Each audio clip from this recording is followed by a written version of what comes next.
ಜ್ಞಾನ ಅಳಿದು ಹೋಗಿದೆ. ಆತ್ಮನೆಂಬ ಸತ್ಯ ಜ್ಞಾನ ಮತ್ತೆ ಬೆಳಗಿದೆ. ಸಿಂಧುವಾದ ನಿನ್ನ ನೆನಪಲ್ಲಿ ಬಾಳು ಸಾಗಿದೆ.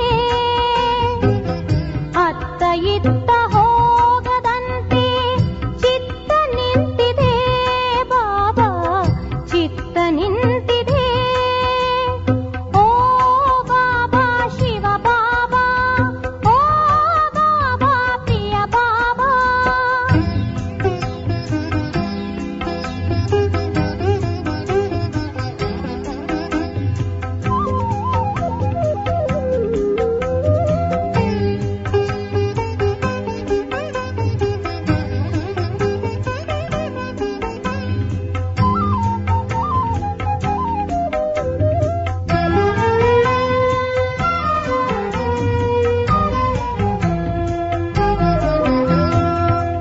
ತನುವು ಮನವು ಎಲ್ಲ ನಿನಗೆ ಅರ್ಪಿತವಾಗಿದೆ. ಯೋಗಿಯಾಗಿ ತ್ಯಾಗಿಯಾಗಿ ಶರಣು ಹೋಗಿದೆ.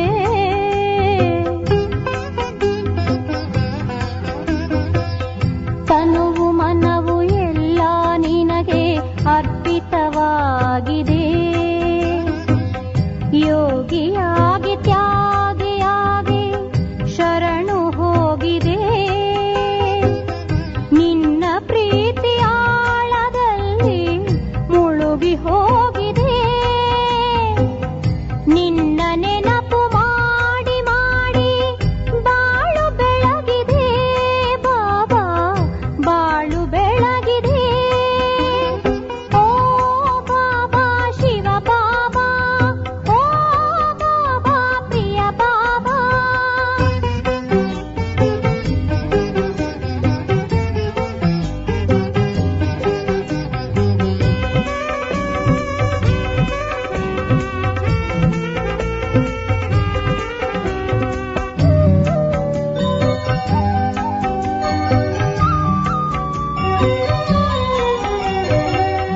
ಕಾಮ ಕ್ರೋಧ ಲೋಭ ಮೋಹ ಅಳಿದು ಹೋಗಿದೆ. ಸತ್ಯ ಶಾಂತಿ ಪ್ರೇಮ ನೀತಿ ಮನದಿ ತುಂಬಿದೆ. ಕರ್ಮಯೋಗಿಯಾಗಿ ನಿತ್ಯ ಬದುಕು ಸಾಗಿದೆ. ಸಂಗಮದ ಕ್ಷಣ ಕ್ಷಣವೂ ನೆನಪೆ ಉಳಿದಿದೆ. ನಿನ್ನ ನೆನಪೆ ಉಳಿದಿದೆ. ಓ ಬಾಬಾ ಶಿವ ಬಾಬಾ, ಓ ಬಾಬಾ ಪ್ರಿಯ ಬಾಬಾ, ಓ ಬಾಬಾ ಶಿವ ಬಾಬಾ, ಓ ಬಾಬಾ ಪ್ರಿಯ ಬಾಬಾ. ಶ್ವಾಸ ಶ್ವಾಸದಲ್ಲಿ ಬಾಬಾ ನೆನಪೆ ತುಂಬಿದೆ. ನಿನ್ನ ನೆನಪೆ ತುಂಬಿದೆ. ಅಂತರಂಗದಿಂದ ಪ್ರೀತಿ ಹೊರ ಹೊಮ್ಮಿದೆ ಬಾಬಾ, ಹೊರ ಹೊಮ್ಮಿದೆ. ಅತ್ತ ಇತ್ತ ಹೋಗದಂತೆ ಚಿತ್ತ ನಿಂತಿದೆ ಬಾಬಾ, ಚಿತ್ತ ನಿಂತಿದೆ ಬಾಬಾ, ಚಿತ್ತ ನಿಂತಿದೆ. ಓ ಬಾಬಾ ಶಿವ ಬಾಬಾ, ಓ ಬಾಬಾ ಪ್ರಿಯ ಬಾಬಾ, ಓ ಬಾಬಾ ಶಿವ ಬಾಬಾ, ಓ ಬಾಬಾ ಪ್ರಿಯ ಬಾಬಾ.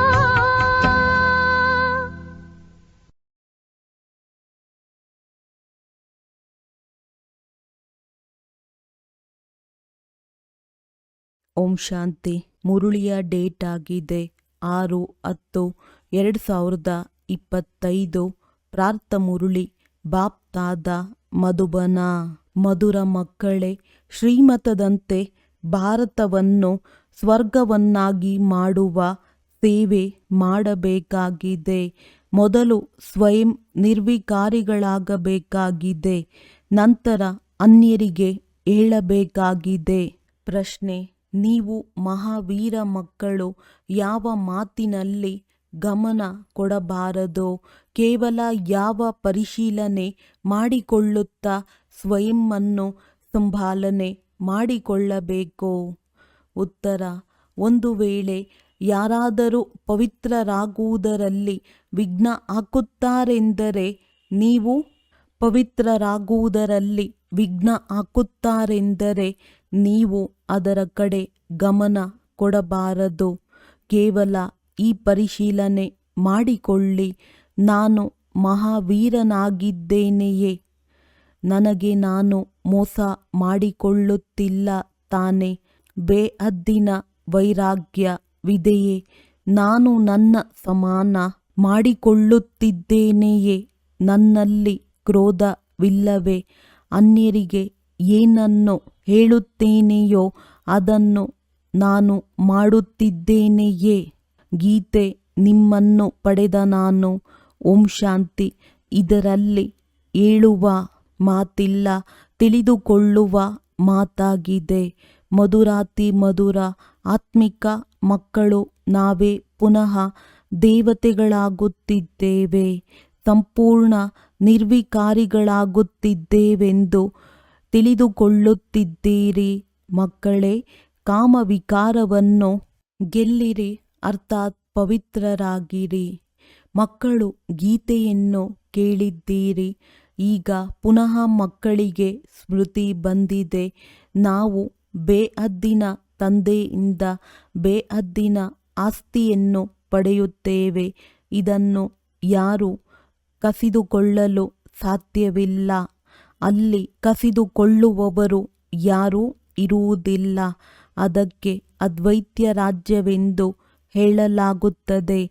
ನಂತರ ರಾವಣ ರಾಜ್ಯದಲ್ಲಿ ಬೇರೆಯವರದಾಗುತ್ತದೆ. ನೀವೀಗ ತಿಳಿದುಕೊಳ್ಳುತ್ತಿದ್ದೀರಿ. ಈ ರೀತಿ ತಿಳಿಸಿಕೊಡಬೇಕು. ನಾವು ಭಾರತವನ್ನು ಶ್ರೀಮತದಂತೆ ನಿರ್ವಿಕಾರಿಯನ್ನಾಗಿ ಮಾಡುತ್ತಿದ್ದೇವೆ. ಶ್ರೇಷ್ಠಾತಿ ಶ್ರೇಷ್ಠ ಭಗವಂತನೆಂದು ಎಲ್ಲರೂ ಹೇಳುತ್ತಾರೆ. ಅವರಿಗೆ ತಂದೆಯೆಂದು ಕರೆಯಲಾಗುವುದು. ಅಂದಾಗ ಇದನ್ನು ತಿಳಿಸಬೇಕು ಮತ್ತು ಬರೆಯಬೇಕು. ಯಾವ ಭಾರತವು ಸಂಪೂರ್ಣ ನಿರ್ವಿಕಾರಿ ಸ್ವರ್ಗವಾಗಿತ್ತೋ ಅದು ಈಗ ವಿಕಾರಿ ನರಕವಾಗಿ ಬಿಟ್ಟಿದೆ. ಪುನಃ ನಾವು ಶ್ರೀಮತದಂತೆ ಭಾರತವನ್ನು ಸ್ವರ್ಗವನ್ನಾಗಿ ಮಾಡುತ್ತಿದ್ದೇವೆ. ತಂದೆಯು ಏನನ್ನು ತಿಳಿಸುವರೋ ಅದನ್ನು ನೋಟ್ ಮಾಡಿಕೊಂಡು ಅದರ ಮೇಲೆ ವಿಚಾರ ಸಾಗರ ಮಂಥನ ಮಾಡಿ ಬರೆಯುವುದರಲ್ಲಿ ಸಹಯೋಗ ಕೊಡಬೇಕು. ಹೀಗೆ ಯಾವ ರೀತಿ ಬರೆಯಬೇಕು? ಅದರಿಂದ ಮನುಷ್ಯರಿಗೆ ಭಾರತವು ಅವಶ್ಯವಾಗಿ ಸ್ವರ್ಗವಾಗಿತ್ತೆಂದು ಅರ್ಥವಾಗಬೇಕು. ರಾವಣ ರಾಜ್ಯವೇ ಇರಲಿಲ್ಲ.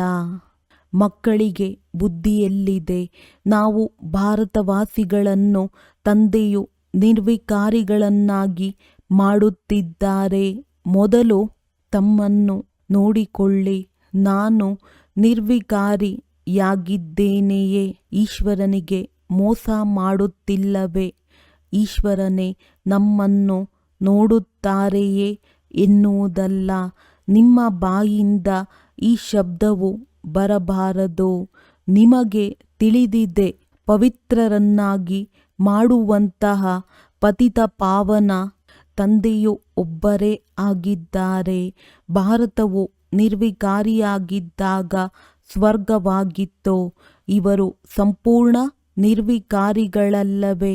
ಯಥಾ ರಾಜ ರಾಣಿ ತಥಾ ಪ್ರಜೆಗಳೂ ಸಹ ನಿರ್ವಿಕಾರಿಗಳಾಗಿರುವರು. ಆದ್ದರಿಂದ ಇಡೀ ಭಾರತಕ್ಕೆ ಸ್ವರ್ಗವೆಂದು ಹೇಳಲಾಗುತ್ತದೆ ಎಲ್ಲವೇ? ಈಗ ನರಕವಾಗಿದೆ. ಈ 84 ಜನ್ಮಗಳ ಏಣಿಯ ಚಿತ್ರವು ಬಹಳ ಚೆನ್ನಾಗಿದೆ. ಒಳ್ಳೆಯವರಿಗೆ ಇದನ್ನು ಕೊಡುಗೆಯಾಗಿ ಕೊಡಬಹುದು. ದೊಡ್ಡ ದೊಡ್ಡ ವ್ಯಕ್ತಿಗಳಿಗೆ ದೊಡ್ಡ ಉಡುಗೊರೆ ಸಿಗುತ್ತದೆ ಎಲ್ಲವೇ?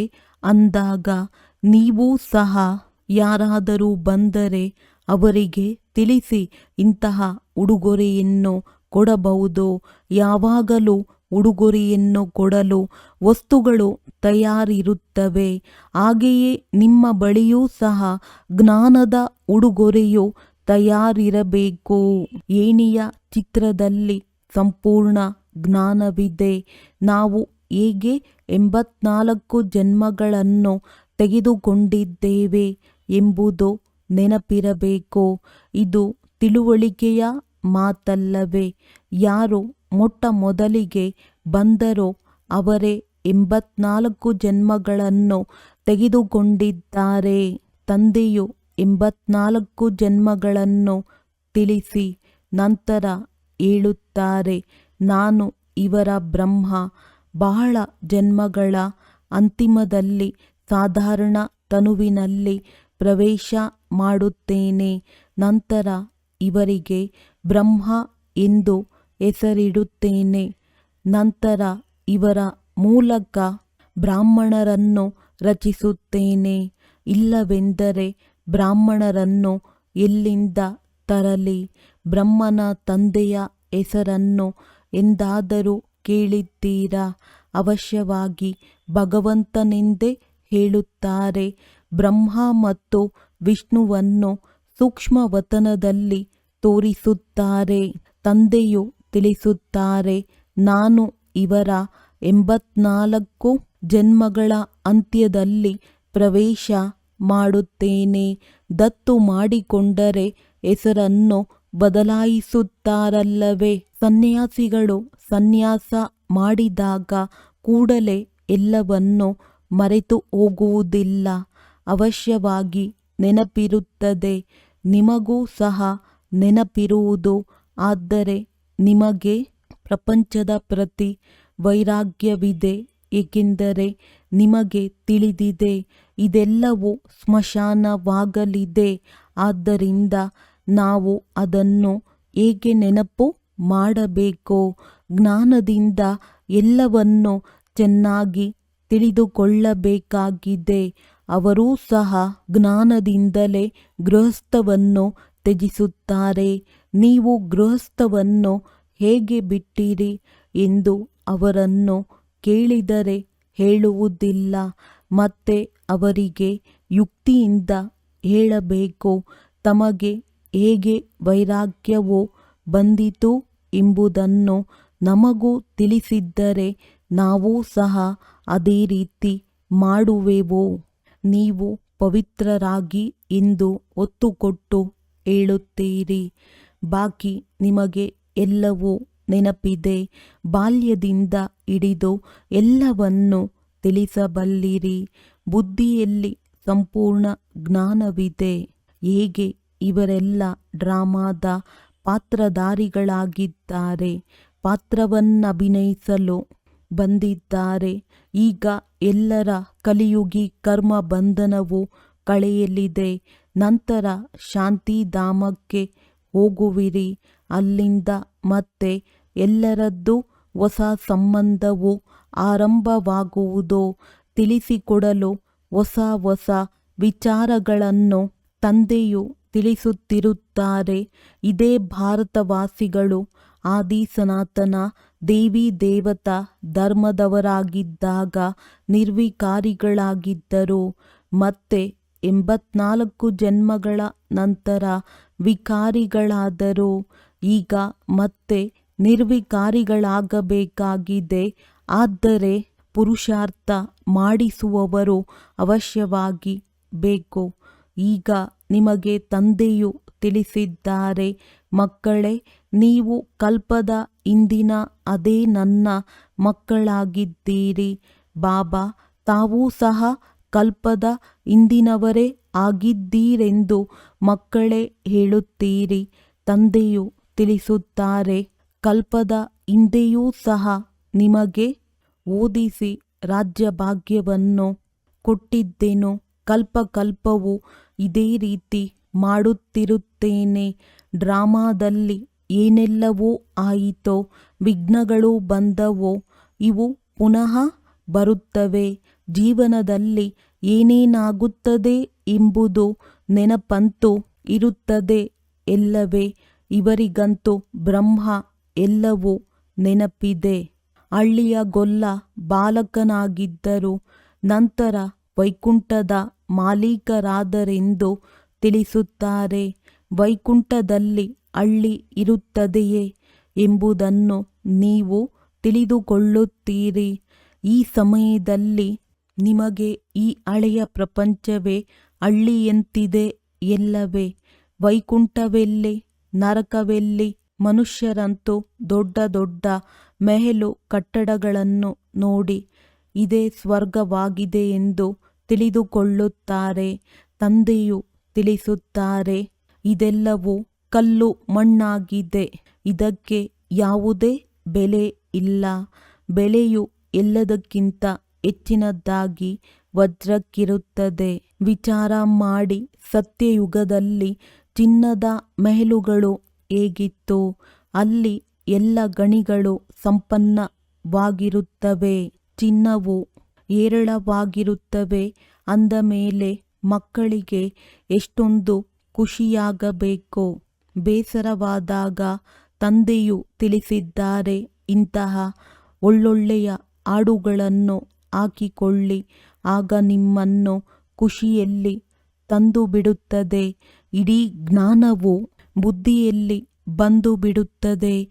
ನಿಮಗೆ ತಿಳಿದಿದೆ, ತಂದೆಯು ನಮ್ಮನ್ನು ವಿಶ್ವದ ಮಾಲೀಕರನ್ನಾಗಿ ಮಾಡುತ್ತಾರೆ. ಅದನ್ನು ಎಂದು ಯಾರೂ ಕಸಿದುಕೊಳ್ಳಲು ಸಾಧ್ಯವಿಲ್ಲ. ಅರ್ಧಕಲ್ಪಕ್ಕಾಗಿ ನಾವು ಸುಖಧಾಮದ ಮಾಲೀಕರಾಗುತ್ತೇವೆ. ನಾವು ಈ ಹದ್ದಿನ ರಾಜಧಾನಿಗೆ ವಾರಸುದಾರನಾಗಿದ್ದೇನೆಂದು ರಾಜನ ಮಗು ತಿಳಿದುಕೊಳ್ಳುತ್ತಾನೆ. ಅಂದ ಮೇಲೆ ನಾವು ಬೇಹದ್ದಿನ ತಂದೆಗೆ ವಾರಸುದಾರರಾಗಿದ್ದೇವೆಂದು ನಿಮಗೆ ಎಷ್ಟು ನಶೆ ಇರಬೇಕು. ತಂದೆಯು ಸ್ವರ್ಗದ ಸ್ಥಾಪನೆ ಮಾಡುತ್ತಾರೆ. ನಾವು 21 ಜನ್ಮಗಳಿಗಾಗಿ ವಾರಸುದಾರರಾಗುತ್ತೇವೆಂದು ಎಷ್ಟು ಖುಷಿ ಇರಬೇಕು. ಯಾರು ವಾರಸುದಾರರಾಗುವಿರೋ ಅವರನ್ನು ಅವಶ್ಯವಾಗಿ ನೆನಪು ಮಾಡಬೇಕಾಗಿದೆ. ನೆನಪು ಮಾಡದೆ ವಾರಸುದಾರರಾಗಲು ಸಾಧ್ಯವಿಲ್ಲ. ನೆನಪು ಮಾಡಿ ಪವಿತ್ರರಾದಾಗಲೇ ವಾರಸುದಾರರಾಗುವಿರಿ. ನಿಮಗೆ ತಿಳಿದಿದೆ, ನಾವು ಶ್ರೀಮತದಂತೆ ವಿಶ್ವದ ಮಾಲೀಕರು ಡಬಲ್ ಕಿರೀಟಧಾರಿಗಳಾಗುತ್ತೇವೆ. ಜನ್ಮ ಜನ್ಮದಲ್ಲಿಯೂ ರಾಜ್ಯಭಾರ ಮಾಡುತ್ತೇವೆ. ಮನುಷ್ಯರು ಭಕ್ತಿ ಮಾರ್ಗದಲ್ಲಿ ವಿನಾಶಿ ದಾನ ಪುಣ್ಯ ಮಾಡುತ್ತಾರೆ. ನಿಮ್ಮದು ಅವಿನಾಶಿ ಜ್ಞಾನಧನವಾಗಿದೆ. ನಿಮಗೆ ಎಷ್ಟು ದೊಡ್ಡ ಲಾಟರಿ ಸಿಗುತ್ತದೆ. ಕರ್ಮಗಳನುಸಾರವೇ ಫಲ ಸಿಗುತ್ತದೆ ಎಲ್ಲವೇ? ಯಾರಾದರೂ ದೊಡ್ಡ ರಾಜನ ಮಗನಾದರೆ ದೊಡ್ಡ ಲೌಕಿಕದ ಲಾಟರಿಯು ಸಿಗುತ್ತದೆ ಎಂದು ಹೇಳುತ್ತಾರೆ. ಸಿಂಗಲ್ ಕಿರೀಟಧಾರಿಗಳು ಇಡೀ ವಿಶ್ವದ ಮಾಲೀಕರಾಗಲು ಸಾಧ್ಯವಿಲ್ಲ. ಡಬಲ್ ಕಿರೀಟಧಾರಿಗಳು ವಿಶ್ವದ ಮಾಲೀಕರು ನೀವಾಗುತ್ತೀರಿ. ಆ ಸಮಯದಲ್ಲಿ ಮತ್ಯಾವ ರಾಜ್ಯವೂ ಇರುವುದಿಲ್ಲ. ನಂತರ ಅನ್ಯ ಧರ್ಮದವರು ಬರುತ್ತಾರೆ. ಅವರು ವೃದ್ಧಿಯನ್ನು ಪಡೆಯುವವರೆಗೆ ಮೊದಲಿನ ರಾಜರು ವಿಕಾರಿಗಳಾಗುವ ಕಾರಣ ಮತಭೇದದಲ್ಲಿ ಬಂದು ರಾಜ್ಯವನ್ನು ತುಂಡು ತುಂಡಾಗಿ ಮಾಡಿಬಿಡುತ್ತಾರೆ. ಮೊದಲು ಇಡೀ ವಿಶ್ವದಲ್ಲಿ ಒಂದೇ ರಾಜ್ಯವಿತ್ತು. ಇದು ಇಂದಿನ ಜನ್ಮದ ಕರ್ಮಗಳ ಫಲವೆಂದು ಸತ್ಯಯುಗದಲ್ಲಿ ಹೇಳುವುದಿಲ್ಲ. ಈಗ ತಂದೆಯು ನೀವು ಮಕ್ಕಳಿಗೆ ಶ್ರೇಷ್ಠ ಕರ್ಮವನ್ನು ಕಲಿಸುತ್ತಿದ್ದಾರೆ. ಯಾರು ಎಂತೆಂತಹ ಕರ್ಮ ಮಾಡುವರೋ ಅದಕ್ಕೆ ಪ್ರತಿಫಲವು ಅದೇ ರೀತಿ ಸಿಗುವುದು. ಆದ್ದರಿಂದ ಒಳ್ಳೆಯ ಕರ್ಮವನ್ನೇ ಮಾಡಬೇಕು. ಯಾವುದೇ ಕರ್ಮ ಮಾಡುತ್ತೀರಿ, ಇದು ಎಂತಹ ಕರ್ಮವೆಂಬುದು ಅರ್ಥವಾಗದಿದ್ದರೆ ಅದಕ್ಕಾಗಿ ಶ್ರೀಮತ ತೆಗೆದುಕೊಳ್ಳಬೇಕಾಗಿದೆ. ಮತ್ತೆ ಮತ್ತೆ ಪತ್ರಿಕೆಯ ಮೂಲಕ ಕೇಳಬೇಕಾಗಿದೆ. ನಿಮಗೆ ತಿಳಿದಿದೆ, ಪ್ರಧಾನಮಂತ್ರಿಗಳಿಗೆ ಎಷ್ಟು ಪತ್ರಗಳು ಬರಬಹುದು. ಆದರೆ ಅವರೊಬ್ಬರೇ ಅದನ್ನು ಓದುವುದಿಲ್ಲ. ಅವರ ಮುಂದೆ ಅನೇಕರು ಕಾರ್ಯದರ್ಶಿಗಳಿರುತ್ತಾರೆ. ಅವರು ಎಲ್ಲ ಪತ್ರಗಳನ್ನು ನೋಡುತ್ತಾರೆ. ಯಾವುದು ಮುಖ್ಯವಾಗಿರುವುದೋ ಅದನ್ನು ಪ್ರಧಾನಮಂತ್ರಿಯ ಮೇಜಿನ ಮೇಲೆ ಇಡುತ್ತಾರೆ. ಇಲ್ಲಿಯೂ ಅದೇ ರೀತಿ ಆಗುತ್ತದೆ. ಮುಖ್ಯವಾದ ಪತ್ರಗಳಿಗೆ ಕೂಡಲೇ ಪ್ರತ್ಯುತ್ತರವನ್ನು ಕೊಡುತ್ತಾರೆ. ಉಳಿದುದಕ್ಕೆ ಕೇವಲ ನೆನಪು ಪ್ರೀತಿಯನ್ನು ಬರೆದು ಕಳುಹಿಸುತ್ತಾರೆ. ಒಬ್ಬೊಬ್ಬರಿಗೂ ಪ್ರತ್ಯೇಕವಾಗಿ ಕುಳಿತು ಪತ್ರ ಬರೆಯಲು ಸಾಧ್ಯವಿಲ್ಲ.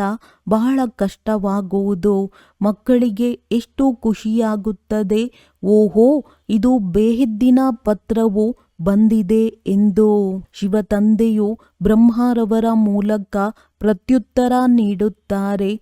ಮಕ್ಕಳಿಗೆ ಬಹಳ ಖುಷಿಯಾಗುತ್ತದೆ. ಎಲ್ಲರಿಗಿಂತ ಹೆಚ್ಚಿನದಾಗಿ ಬಂಧನದಲ್ಲಿರುವವರು ಗದ್ಗದಿತರಾಗುತ್ತಾರೆ. ಓಹೋ ನಾವು ಬಂಧನದಲ್ಲಿದ್ದೇವೆ, ಬೇಹದ್ದಿನ ತಂದೆಯು ನಮಗೆ ಹೇಗೆ ಪತ್ರವನ್ನು ಬರೆಯುತ್ತಾರೆ ಎಂದು ಕಣ್ಣಿಗೊತ್ತಿಕೊಳ್ಳುತ್ತಾರೆ. ಅಜ್ಞಾನ ಕಾಲದಲ್ಲಿಯೂ ಪತಿಯನ್ನು ಪರಮಾತ್ಮನೆಂದು ತಿಳಿದುಕೊಳ್ಳುವವರಿಗೆ ಪತಿಯಿಂದ ಪತ್ರವು ಬಂದಾಗ ಅದಕ್ಕೆ ಮುತ್ತಿಡುತ್ತಾರೆ. ನಿಮ್ಮಲ್ಲಿಯೂ ಸಹ ಬಾಪ್ ದಾದಾರವರ ಪತ್ರವನ್ನು ನೋಡಿ ಕೆಲವು ಮಕ್ಕಳು ರೋಮಾಂಚನವಾಗಿ ನಿಲ್ಲುತ್ತಾರೆ. ಆನಂದ ಬಾಷ್ಪಗಳು ಬಂದು ಬಿಡುತ್ತವೆ. ಅದಕ್ಕೆ ಮುತ್ತಿಡುತ್ತಾರೆ, ಕಣ್ಣಿಗೊತ್ತಿಕೊಳ್ಳುತ್ತಾರೆ. ಬಹಳ ಪ್ರೀತಿಯಿಂದ ಪತ್ರವನ್ನು ಓದುತ್ತಾರೆ. ಬಂಧನದಲ್ಲಿರುವವರು ಕಡಿಮೆಯೇ. ಕೆಲವು ಮಕ್ಕಳು ಮೇಲೆ ಮಾಯೆಯು ಜಯ ಗಳಿಸುತ್ತದೆ. ಕೆಲವರು ತಿಳಿದುಕೊಳ್ಳುತ್ತಾರೆ, ನಾವಂತೂ ಅವಶ್ಯವಾಗಿ ಪವಿತ್ರರಾಗಬೇಕಾಗಿದೆ. ಭಾರತವು ನಿರ್ವಿಕಾರಿಯಾಗಿತ್ತಲ್ಲವೇ, ಈಗ ವಿಕಾರಿಯಾಗಿದೆ.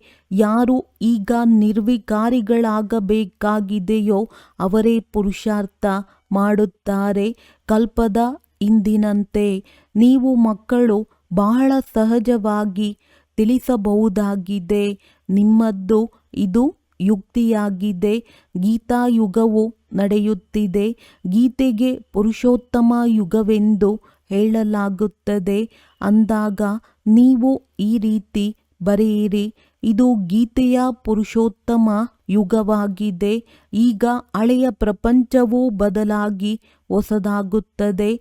ನಿಮ್ಮ ಬುದ್ಧಿಯಲ್ಲಿದೆ. ಬೇಹದ್ದಿನ ತಂದೆಯು ನಿಮಗೆ ಶಿಕ್ಷಕನು ಆಗಿದ್ದಾರೆ. ಅವರಿಂದ ನಾವು ರಾಜಯೋಗವನ್ನು ಕಲಿಯುತ್ತಿದ್ದೇವೆ. ಚೆನ್ನಾಗಿ ಓದಿದರೆ ಡಬಲ್ ಕಿರೀಟಧಾರಿಗಳಾಗುತ್ತೀರಿ. ಇದು ದೊಡ್ಡ ಶಾಲೆಯಾಗಿದೆ. ರಾಜಧಾನಿಯು ಸ್ಥಾಪನೆಯಾಗುತ್ತದೆ. ಪ್ರಜೆಗಳು ಅನೇಕ ಪ್ರಕಾರದವರು ತಯಾರಾಗುವರು. ರಾಜಧಾನಿಯು ವೃದ್ಧಿಯಾಗುತ್ತಾ ಇರುವುದು. ಕಡಿಮೆ ಜ್ಞಾನವನ್ನು ಪಡೆಯುವವರು ಕೊನೆಯಲ್ಲಿ ಬರುತ್ತಾರೆ. ಯಾರು ಎಂತಹ ಪುರುಷಾರ್ಥ ಮಾಡುವರೋ ಅವರು ಮೊದಲು ಬರುತ್ತಿರುತ್ತಾರೆ. ಇದೆಲ್ಲವೂ ಮಾಡಲ್ಪಟ್ಟ ಆಟವಾಗಿದೆ. ಈ ಡ್ರಾಮಾದ ಚಕ್ರವು ಪುನರಾವರ್ತನೆಯಾಗುತ್ತದೆ. ಎಲ್ಲವೇ ನೀವೀಗ ತಂದೆಯಿಂದ ಆಸ್ತಿಯನ್ನು ತೆಗೆದುಕೊಳ್ಳುತ್ತಿದ್ದೀರಿ. ತಂದೆಯು ತಿಳಿಸುತ್ತಾರೆ, ಪಾವನರಾಗಿ. ಇದರಲ್ಲಿ ಯಾರಾದರೂ ವಿಘ್ನ ಹಾಕಿದರೆ ಅದರ ಚಿಂತೆ ಮಾಡಬೇಡಿ. ನೀವು ಮಹಾವೀರರಾಗಿ ತಿನ್ನಲು ರೊಟ್ಟಿಯಂತೂ ಸಿಗುತ್ತದೆ. ಎಲ್ಲವೇ ಮಕ್ಕಳು ಪುರುಷಾರ್ಥ ಮಾಡಬೇಕು. ಆಗ ನೆನಪಿರುವುದು. ತಂದೆಯು ಭಕ್ತಿ ಮಾರ್ಗದ ಉದಾಹರಣೆಯನ್ನು ತಿಳಿಸುತ್ತಾರೆ. ಪೂಜೆಯ ಸಮಯದಲ್ಲಿ ಬುದ್ಧಿಯೋಗವು ಹೊರಗೆ ಹೋದರೆ ತಮ್ಮ ಕಿವಿಯನ್ನು ಹಿಡಿದುಕೊಳ್ಳುತ್ತಿದ್ದರು, ಪೆಟ್ಟನ್ನು ಕೊಟ್ಟುಕೊಳ್ಳುತ್ತಿದ್ದರು. ಈಗಂತೂ ಇದು ಜ್ಞಾನವಾಗಿದೆ. ಇದರಲ್ಲಿಯೂ ಮುಖ್ಯವಾದ ಮಾತು ನೆನಪಾಗಿದೆ. ನೆನಪು ಮರೆತು ಹೋದರೆ ತನಗೆ ತಾನು ಪೆಟ್ಟು ಕೊಟ್ಟುಕೊಳ್ಳಬೇಕು. ಮಾಯೆಯು ನನ್ನ ಮೇಲೆ ಏಕೆ ಜಯಗಳಿಸುತ್ತದೆ? ನಾನು ಅಷ್ಟು ಕಚ್ಚಾ ಆಗಿದ್ದೇನೆಯೇ? ನಾನಂತೂ ಇದರ ಮೇಲೆ ಜಯಗಳಿಸಬೇಕು. ಹೀಗೆ ತನ್ನನ್ನು ತಾನು ಚೆನ್ನಾಗಿ ಸಂಭಾಲನೆ ಮಾಡಿಕೊಳ್ಳಬೇಕಾಗಿದೆ. ತಮ್ಮೊಂದಿಗೆ ಕೇಳಿಕೊಳ್ಳಿ, ನಾನು ಇಷ್ಟು ಮಹಾವೀರನಾಗಿದ್ದೇನೆಯೇ? ಅನ್ಯರನ್ನು ಮಹಾವೀರರನ್ನಾಗಿ ಮಾಡುವ ಪುರುಷಾರ್ಥ ಮಾಡಬೇಕಾಗಿದೆ. ಎಷ್ಟು ಅನ್ಯರನ್ನು ತಮ್ಮ ಸಮಾನರನ್ನಾಗಿ ಮಾಡುವಿರೋ ಅಷ್ಟು ಶ್ರೇಷ್ಠ ಪದವಿ ಸಿಗುವುದು. ತಮ್ಮ ರಾಜ್ಯ ಭಾಗ್ಯವನ್ನು ತೆಗೆದುಕೊಳ್ಳಲು ರೇಸ್ ಮಾಡಬೇಕಾಗಿದೆ. ಒಂದು ವೇಳೆ ನಮ್ಮಲ್ಲಿಯೇ ಕ್ರೋಧವಿದ್ದರೆ ಕ್ರೋಧ ಮಾಡಬಾರದೆಂದು ಹೇಗೆ ಹೇಳುವುದು? ಇದು ಸತ್ಯತೆಯಾಗಲಿಲ್ಲ ಅಲ್ಲವೇ? ಅಂದಾಗ ನಾಚಿಕೆಯಾಗಬೇಕು. ಅನ್ಯರಿಗೆ ತಿಳಿಸಿ ಅವರು ಶ್ರೇಷ್ಠರಾಗಿ ನಾವು ಕನಿಷ್ಠರಾಗಿಯೇ ಉಳಿದು ಬಿಟ್ಟರೆ ಇದು ಪುರುಷಾರ್ಥವೇ? ಪಂಡಿತನ ಕಥೆಯಂತೆ ತಂದೆಯನ್ನು ನೆನಪು ಮಾಡುತ್ತಾ ನೀವು ಈ ವಿಷಯ ಸಾಗರದಿಂದ ಶಿರಸಾಗರಕ್ಕೆ ಹೊರಟು ಹೋಗುತ್ತೀರಿ. ಬಾಕಿ ಇವೆಲ್ಲ ಉದಾಹರಣೆಗಳನ್ನು ತಂದೆಯು ತಿಳಿಸುತ್ತಿದ್ದಾರೆ. ಪುನಃ ಭಕ್ತಿಯಲ್ಲಿ ಪುನರಾವರ್ತನೆ ಮಾಡುತ್ತಾರೆ. ಭ್ರಮರಿಯ ಉದಾಹರಣೆ ಇದೆ. ನೀವು ಬ್ರಾಹ್ಮಣೀಯರಾಗಿದ್ದೀರಲ್ಲವೇ? ಬ್ರಹ್ಮಕುಮಾರರು ಇದಂತೂ ಸತ್ಯವಾದ ಬ್ರಾಹ್ಮಣರಾಗಿದ್ದೀರಿ. ಪ್ರಜಾಪಿತ ಬ್ರಹ್ಮ ಎಲ್ಲಿದ್ದಾರೆ? ಅವಶ್ಯವಾಗಿ ಇಲ್ಲಿಯೇ ಇರುವರಲ್ಲವೇ? ಅಲ್ಲಿರುತ್ತಾರೆಯೇ? ನೀವು ಮಕ್ಕಳು ಬಹಳ ಬುದ್ಧಿವಂತರಾಗಬೇಕಾಗಿದೆ. ಮನುಷ್ಯರನ್ನು ದೇವತೆಗಳನ್ನಾಗಿ ಮಾಡುವುದು ತಂದೆಯ ಉಪಾಯವಾಗಿದೆ. ತಿಳಿಸುವುದಕ್ಕಾಗಿ ಈ ಚಿತ್ರಗಳು ಇವೆ. ಇದರಲ್ಲಿ ಬರವಣಿಗೆಯೂ ಅದೇ ರೀತಿ ಇರಬೇಕು. ಇದು ಗೀತೆಯ ಭಗವಂತನ ಯೋಜನೆಯಲ್ಲವೇ? ನಾವು ಬ್ರಾಹ್ಮಣರು ಶಿಕೆಗೆ ಸಮಾನರಾಗಿದ್ದೇವೆ. ಇದು ಒಬ್ಬರ ಮಾತಲ್ಲ. ಬ್ರಾಹ್ಮಣರು ಶಿಕೆಗೆ ಸಮಾನರಾದರಲ್ಲವೇ? ಈ ಸಮಯದಲ್ಲಿ ಬಹಳ ದೊಡ್ಡ ಪರಿವಾರವಾಗುತ್ತದೆ ಎಲ್ಲವೇ? ನೀವೇ ಮತ್ತೆ ದೈವಿ ಪರಿವಾರದಲ್ಲಿ ಬರುತ್ತೀರಿ. ಈ ಸಮಯದಲ್ಲಿ ನಿಮಗೆ ಬಹಳ ಖುಷಿಯಾಗುತ್ತದೆ, ಏಕೆಂದರೆ ನಿಮಗೆ ಲಾಟರಿ ಸಿಗುತ್ತದೆ. ನಿಮ್ಮ ಹೆಸರು ಪ್ರಸಿದ್ಧವಾಗಿದೆ. ಒಂದೇ ಮಾತರಂ. ಶಿವಶಕ್ತಿ ಸೇನೆಯು ನೀವಾಗಿದ್ದೀರಲ್ಲವೇ?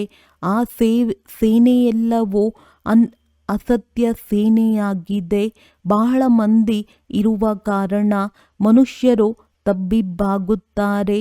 ಆದ್ದರಿಂದ ರಾಜಧಾನಿಯು ಸ್ಥಾಪನೆಯಾಗುವುದರಲ್ಲಿ ಪರಿಶ್ರಮವಾಗುತ್ತದೆ. ತಂದೆಯು ತಿಳಿಸುತ್ತಾರೆ, ಈ ನಾಟಕವು ಮಾಡಲ್ಪಟ್ಟಿದೆ. ಇದರಲ್ಲಿ ನನ್ನದು ಪಾತ್ರವಿದೆ. ನಾನು ಸರ್ವಶಕ್ತಿವಂತನಾಗಿದ್ದೇನೆ. ನನ್ನನ್ನು ನೆನಪು ಮಾಡುವುದರಿಂದ ನೀವು ಪವಿತ್ರರಾಗುತ್ತೀರಿ. ಎಲ್ಲದಕ್ಕಿಂತ ದೊಡ್ಡ ಆಯಸ್ಕಾಂತವು ಶಿವತಂದೆಯಾಗಿದ್ದಾರೆ. ಅವರೇ ಅತಿ ಮೇಲಿರುತ್ತಾರೆ. ಒಳ್ಳೆಯದು. ಮಧುರಾತಿಮಧುರ ಅಗಲಿ ಹೋಗಿ ಮರಳಿ ಸಿಕ್ಕಿರುವ ಮಕ್ಕಳ ಪ್ರತಿ ಮಾತ್ಪಿತಾ ಬಾಪ್ದಾದಾರವರ ನೆನಪು, ಪ್ರೀತಿ ಹಾಗೂ ಸುಪ್ರಭಾತ. ಆತ್ಮಿಕ ಮಕ್ಕಳಿಗೆ ಆತ್ಮಿಕ ತಂದೆಯ ನಮಸ್ತೆ. ಧಾರಣೆಗಾಗಿ ಮುಖ್ಯ ಸಾರ. ಸದಾ ಇದೇ ನಶೆ ಹಾಗೂ ಖುಷಿಯಲ್ಲಿರಬೇಕು. ನಾವು 21 ಜನ್ಮಗಳಿಗಾಗಿ ಬೇಹದ್ದಿನ ತಂದೆಗೆ ವಾರಸುದಾರರಾಗಿದ್ದೇವೆ. ಯಾರಿಗೆ ವಾರಸುದಾರರಾಗಿದ್ದೀರೋ ಅವರನ್ನು ನೆನಪು ಮಾಡಬೇಕು ಮತ್ತು ಅವಶ್ಯವಾಗಿ ಪವಿತ್ರರಾಗಬೇಕು. ತಂದೆಯು ಯಾವ ಶ್ರೇಷ್ಠ ಕರ್ಮವನ್ನು ಕಲಿಸುತ್ತಿದ್ದಾರೆ ಅದೇ ಕರ್ಮವನ್ನು ಮಾಡಬೇಕು. ಶ್ರೀಮತವನ್ನು ತೆಗೆದುಕೊಳ್ಳುತ್ತಾ ಇರಬೇಕಾಗಿದೆ. ವರದಾನ. ಸ್ಥೂಲ ದೇಶ ಮತ್ತು ಶರೀರದ ಸ್ಮೃತಿಯಿಂದ ದೂರ ಸೂಕ್ಷ್ಮ ದೇಶದ ವೇಷಧಾರಿ ಭವ. ಹೇಗೆ ಇತ್ತೀಚಿನ ಜಗತ್ತಿನಲ್ಲಿ ಎಂತಹ ಕರ್ತವ್ಯ ಅಂತಹ ವೇಷ ಧಾರಣೆ ಮಾಡುತ್ತಾರೆ, ಆ ರೀತಿ ನೀವು ಸಹ ಯಾವ ಸಮಯದಲ್ಲಿ ಎಂತಹ ಕರ್ಮ ಮಾಡಲು ಇಚ್ಛಿಸುವಿರೋ ಅಂತಹ ವೇಷ ಧಾರಣೆ ಮಾಡಿ. ಈಗೀಗ ಸಾಕಾರಿ ಮತ್ತು ಈಗೀಗ ಆಕಾರಿ, ಈ ರೀತಿ ಬಹುರೂಪಿಗಳಾಗಿ ಬಿಡಿ. ಆಗ ಸರ್ವ ಸ್ವರೂಪಗಳ ಸುಖದ ಅನುಭವ ಮಾಡಲು ಸಾಧ್ಯ. ಇದು ತಮ್ಮದೇ ಸ್ವರೂಪವಾಗಿದೆ. ಬೇರೆಯವರ ವಸ್ತ್ರ ಫಿಟ್ ಆಗುವುದೋ ಇಲ್ಲವೋ, ಆದರೆ ನಿಮ್ಮ ವಸ್ತ್ರ ಸಹಜವಾಗಿ ಧಾರಣೆ ಮಾಡಲು ಸಾಧ್ಯ. ಆದ್ದರಿಂದ ಈ ವರದಾನವನ್ನು ವ್ಯಾವಹಾರಿಕವಾಗಿ ಅಭ್ಯಾಸದಲ್ಲಿ ತನ್ನಿ. ಆಗ ಅವ್ಯಕ್ತ ಮಿಲನದ ವಿಚಿತ್ರ ಅನುಭವ ಮಾಡಲು ಸಾಧ್ಯ. ಸ್ಲೋಗನ್: ಎಲ್ಲರಿಗೂ ಆದರ ಮಾಡುವಂಥವರೇ ಆದರ್ಶ ಆಗಲು ಸಾಧ್ಯ. ಸನ್ಮಾನ ಕೊಡಿ, ಆಗ ಸನ್ಮಾನ ಸಿಗುವುದು. ಅವ್ಯಕ್ತ ಸೂಚನೆ: ಸ್ವಯಂನ ಮತ್ತು ಸರ್ವರ ಪ್ರತಿ ಮನಸ್ಸ ಮೂಲಕ ಯೋಗದ ಶಕ್ತಿಗಳ ಪ್ರಯೋಗ ಮಾಡಿ. ಹೇಗೆ ತಮ್ಮ ಸ್ಥೂಲ ಕಾರ್ಯದ ಕಾರ್ಯಕ್ರಮವನ್ನು ದಿನಚರಿಯ ಪ್ರಮಾಣ ಸೆಟ್ ಮಾಡುತ್ತೀರಿ, ಇಂತಹ ತಮ್ಮ ಮನಸ್ಸ ಸಮರ್ಥ ಸ್ಥಿತಿಯ ಕಾರ್ಯಕ್ರಮ ಸೆಟ್ ಮಾಡಿದಾಗ ಎಂದೂ ಅಪ್ಸೆಟ್ ಆಗುವುದಿಲ್ಲ. ಎಷ್ಟು ತಮ್ಮ ಮನಸ್ಸನ್ನು ಸಮರ್ಥ ಸಂಕಲ್ಪಗಳಲ್ಲಿ ಬ್ಯುಸಿಯಾಗಿಟ್ಟುಕೊಳ್ಳುತ್ತೀರೆಂದಾಗ ಮನಸ್ಸಿಗೆ ಅಪ್ಸೆಟ್ ಆಗುವ ಸಮಯವೇ ಸಿಗುವುದಿಲ್ಲ. ಮನಸ್ಸು ಸದಾ ಸೆಟ್ ಅರ್ಥಾತ್ ಏಕಾಗ್ರವಾಗಿದ್ದರೆ ಸ್ವತಃ ಒಳ್ಳೆಯ ವೈಬ್ರೇಷನ್ ಹರಡಿಸುತ್ತಾರೆ. ಸೇವೆಯಾಗುತ್ತದೆ. ಒಳ್ಳೆಯದು. ಓಂ ಶಾಂತಿ.